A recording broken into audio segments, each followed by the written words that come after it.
Hey guys, Junji here, and today I'm going to be showing you how to defeat Extreme Garuda, but from the melee perspective. Now, you can unlock Extreme Garuda once you've beaten Titan Hard Mode, have an average item level of 65 or greater, and have picked up the quest Primal Force from the Waking Sands in Vesper Bay. Now, Extreme Garuda has many of the same skills from Hard Mode Garuda, such as Downburst, Wicked Wheel, Slipstream, and Friction. But you also get to see some new and more challenging skills in this fight, so do not take it lightly. Extreme Garuda consists of 3 phases.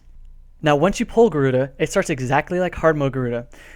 Garuda will use Downburst and Slipstream whenever she can. Approximately 30 seconds into this initial pull, Garuda will place a tornado around the entire outside of the room, making everyone move to the middle of the map. Once she casts this tornado, she'll jump into the air and use a new AoE move called Feather Rain. Now, Feather Rain will hit you for approximately 2k initially and give you a strong dot damage that ticks for around 570 damage a second. You can Asuna it and leech this off of a player, so do it as soon as possible. Now, once Garuda does this, she'll reappear in the northern side of the map and start casting Minstrel Song. What you need to do is hide directly behind one of the pillars and make sure it's in between you and Garuda. You can't be staying just to the south side of the pillar or you will be hit and more than likely die. After she does this, she'll keep the tornadoes up and begin attacking once again with her normal rotation, as well as she'll summon many Razor Plumes and a Satin Plume. What you need to do is kill the Satin Plume as soon as possible before it blows up, which will sleep everyone nearby.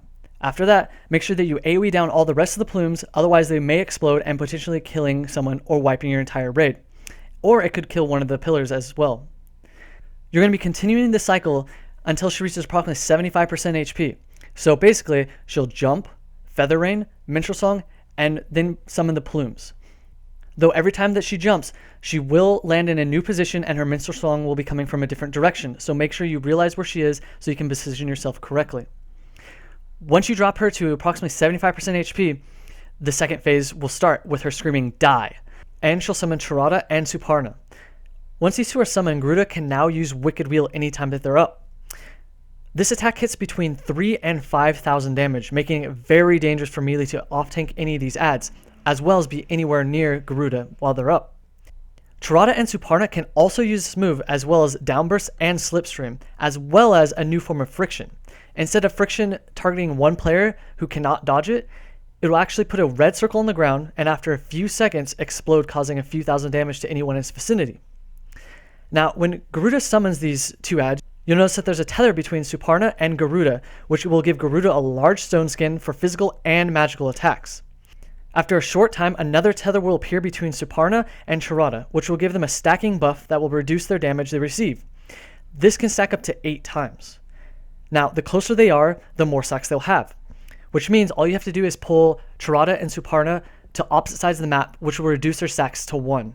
What you need to do is have the main tank take Garuda and Suparna and the off-tank Charada. The reason is because during this phase, Garuda and Suparna will actually jump into the air, Feather Rain, and then switch places.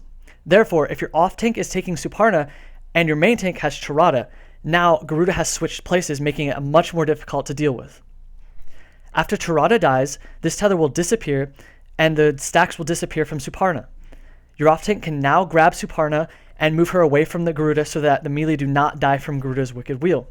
Kill Suparna as fast as possible and then move on to Garuda and DPS her as much as possible until she jumps into the air and uses Feather Rain.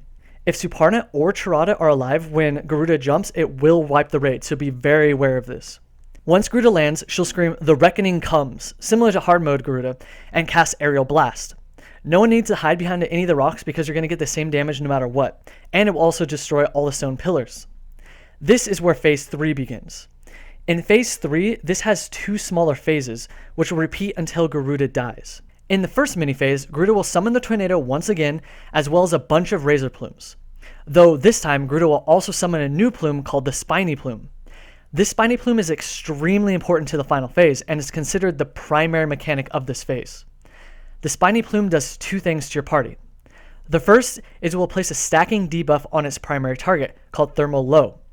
If this stacks up to 3 times, it will explode, causing a super cyclone, doing damage to almost the entire raid, and depending on your gear, this explosion will probably cause a wipe. To avoid this, have your off-tank tank it initially until he gets 2 stacks, and then have your main tank provoke it off of him. This plume is extremely weak, so make sure that you do not kill it before Garuda jumps once again. Once Garuda jumps, kill the spiny plume as quickly as possible. This will cause it to produce a small AoE explosion that does approximately 4,000 damage. Once this explosion disappears, an AoE bubble will appear, and if you stand in it, you'll get a buff called Thermal High, which will reduce all wind damage and is necessary for surviving Garuda's Minstrel Streak and Aerial Blast. If you're extremely geared and have Limit Break 2, you can survive this with the tank Limit Break, but it's highly advised against for obvious reasons. After this, the final mini phase will begin. After Minstrel Shriek, Garuda will immediately jump again, doing another Feather Rain and returning with Suparna and Charada once again, and a Spiny Plume. Garuda and Suparna and Charada will spawn in the middle of the map, whereas the Spiny Plume will spawn randomly around the outside. You now have 80 seconds to kill Suparna and Charada before Garuda casts Aerial Blast once again. If either ad is up when Garuda jumps, it will wipe the raid, so be very careful. During this phase, the mini tornadoes will return from Garuda's hard mode, but this time they do not move and will remain static in their location for the entire mini phase. There are 5 in total. They will spawn in the north, the east, the south, and the west, as well as in the middle of the map. I recommend that you have the main tank pull Garuda, Suparna, and the Spiny to one of the corners, and have the off tank pull Charada into the opposite corner. The range will go into one of the other open slots, and immediately will follow the off tank. You must kill Charada first, making sure that the off tank is aware of the Spiny's stacks on the main tank, because he may need to provoke it off the main tank before Charada is actually dead. This will cause Charada to turn and potentially kill your melee DPS in the process, so be very careful. After Charada is dead, you can do one of 2 things. The first way is to have extremely powerful DPS that can kill Suparna while the one melee DPS basically AFKs. Or the best way is to have the off tank provoke Suparna off the main tank and pull her over into the opposite corner where he was tanking Charada. This way the melee can actually DPS Suparna without dying to Garuda's Wicked Wheel. Once you pull Suparna off the main tank, the off tank may need to provoke the Spiny once again to make sure that the main tank does not explode. Once Suparna dies, switch directly back over to Garuda and start DPSing her as hard as possible until she jumps. Now, this second way is extremely tough, and the switch is the hardest part of this entire fight, but if you can get it to work, it's the best way to do this, especially if you have melee DPS in your group. Now, once Garuda jumps, immediately kill the Spiny Plume and use the bubble left by the Spiny to survive the Aerial Blast. After that, it's just a rinse and repeat until Garuda dies. Also, don't forget about your limit breaks. This can either save your life or end the fight much quicker. Thanks for watching, and if you enjoyed this guide, please don't forget to like, favorite, subscribe, and share this video for more Final Fantasy content. Also, don't forget to follow me on Facebook and Twitter to be the first ones to know when I'll be posting more videos. As always, I'll see you guys next time.